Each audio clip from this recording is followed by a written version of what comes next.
Friday box நேயர்களுக்கு வணக்கம். KPI Bala அவர்கள் காந்தி கண்ணாடி மூலமா ஹீரோவா அறிமுகமாயிருக்காரு. நிறைய வரவேற்பும் தான் அந்த படத்துக்கு இருந்தது. ஆனா ஒரே ஒரு விஷயங்கள் என்னன்னா, மதராசி படத்துக்கு கூட எடுத்துட்டு வந்தனால தான் பெரும் சிக்கலை ஏற்படுத்தியிருக்கு அப்படின்னு சொல்லலாம். ஏன் அதை நான் சொல்றேன் அப்படின்னா, அதாவது ஃபர்ஸ்ட் நாள் எல்லாமே கொஞ்சம் க்ரௌட் இருந்தது, ரெண்டாவது நாள் ஒரு மீடியமான க்ரௌட் இருந்தது, மூணாவது நாள் அப்படியே கொஞ்சம் டல் ஆகுது. உடனே என்ன சொல்லிட்டாரு இயக்குனர் அப்படின்னா, எங்க படத்தை திட்டமிட்டு ஓட விடாம பண்றாங்க அப்படின்னு சொல்லிட்டு இயக்குனர் ஒரு குற்றச்சாட்டு சொல்றாங்க.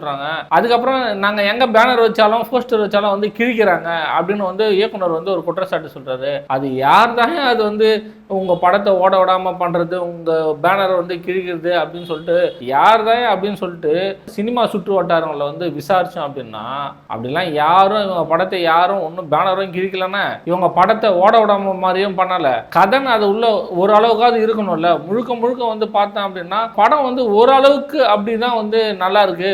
ரொம்ப இம்பாக்ட் பண்ற மாதிரி படம் போல ஏதோ பாலாவுக்காக அந்த முதல் ஷோவும் ரெண்டாவது ஷோவும் எல்லாரும் பார்த்துருந்தாங்க, எப்படிதான் அவன் நடிச்சிருக்கான் அப்படின்னு சொல்லிட்டு. இந்த படம் முழுக்க முழுக்க அவரு பாலா சக்திவேலை சார்ந்து தான் போறது அப்படின்றதுனால யாரும் பெருசா படம் பார்க்கறதுக்கு இன்ட்ரெஸ்ட் காட்டல அப்படின்னு சொல்லப்படுது.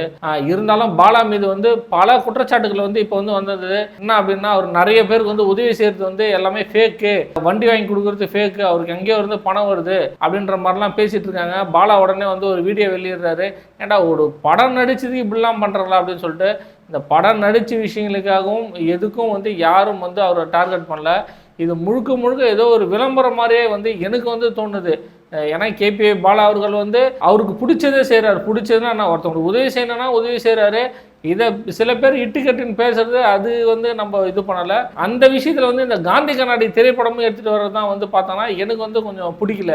அந்த படம் ஆவரேஜான படம் தானே காட்டி ஆஹா ஓஹோன்னு சொல்கிற படம் இல்லை. காந்தி கண்ணாடி படம் இயக்குனர் பயங்கரமாக பில்டப் பண்ணி படத்தை ஹைப் பண்ணுறேன்னு சொல்லிட்டு பாலாவை இது மாதிரி பண்ணி விட்டார். அது முழுக்க முழுக்க இயக்குனரால் வந்தது தான் அப்படின்னு நம்ம சொல்ல முடியும். இப்போ பாலா அவர்கள் ஒரு விளக்கமும் கொடுத்துருக்காரு. ஏன்னா நான் ஏதோ என்னுடைய உழைப்பை நம்பி தான் இருக்கிறேன், நான் பல வேலைகள் செய்கிறேன், ஆங்கரா வேலை செய்கிறேன், நடிக்கிறேன், ஷார்ட் ஃபிலிம் பண்ணுறேன், இது மூலயமா எனக்கு பணம் வருது, உதவி செய்கிறேன் அப்படின்னு சொல்கிறாரு. இருந்தாலும் பல பேர் அவர் பேசுறது கொஞ்சம் இதுவாக தான் இருக்குது. ஃபியூச்சரில் அவர் வேற மாதிரி ஆயிடுவாருன்னு சொல்லிட்டு சொல்கிறாங்க. அதுக்காக இந்த படத்தை எடுத்துக்கட்டி யாரும் பேச வேணாம். ஏன்னா படம் ஆவரேஜான படம், அவ்வளோதான் ஓடும். நீங்கள் எடுத்துகிட்டு சிவகார்த்திகேயன் படத்தை கூட விட்டா அப்படின்னா எல்லாருமே ஒரு இது தானே. ஏன் போன வாரம் இந்த வாரம் எல்லாமே பெரிய படங்களே இல்லை. ஏன் இந்த டைமில் கூட அந்த படத்தை காந்தி கண்ணாடி ரிலீஸ் பண்ணியிருக்கலாம். இருந்தாலும் அவங்க பிளான் பண்ணி இது மாதிரி பண்ணி அவங்களுக்கு ஒரு ப்ரொமோஷன் வரணும்னு சொல்லிட்டு இது மாதிரிலாம் இயக்குனர் எல்லாருமே பேசிட்டு இருக்காங்க. இன்னும் இந்த கட்டுக்கதைகள்லாம் என்னென்னலாம் சொல்கிறாங்க அப்படின்னு சொல்லிட்டு நம்ம பொறுத்திருந்து பார்க்கலாம். நன்றி.